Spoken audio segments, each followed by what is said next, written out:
Welcome to head coach Joe Gallo's postgame press conference following tonight's 68-62 loss to Sacred Heart. Coach, you mind opening things up with the opening statement?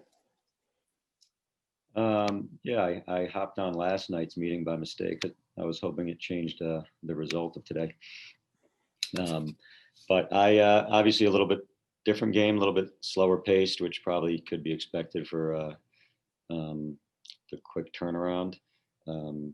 I thought we obviously defended a lot better, but we got to figure out a way to, win a game like this when the ball's not going in like it was last night.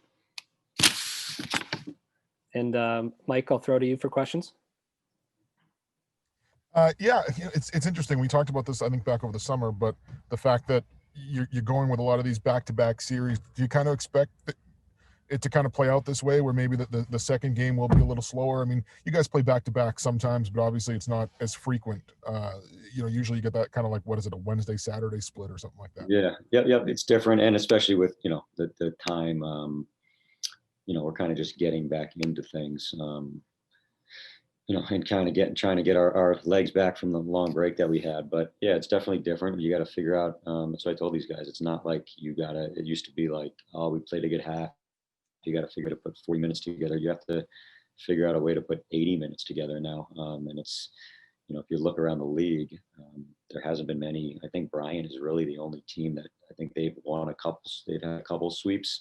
Almost all these series. This is the third time Sacred Heart has lost on night one and won on night two.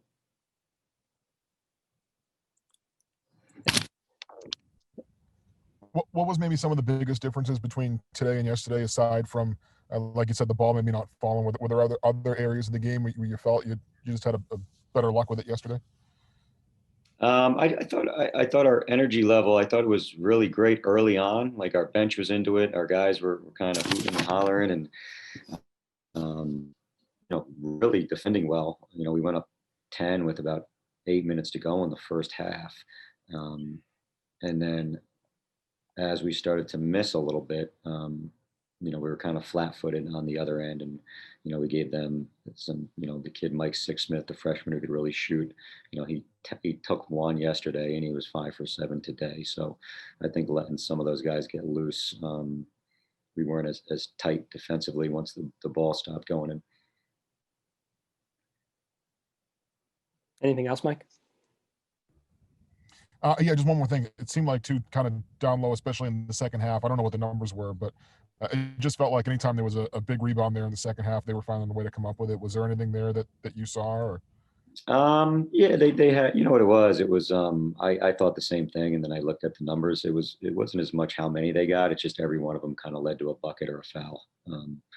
I think that comes with a little bit of fatigue, which there can't be an excuse. So they got to fight through, and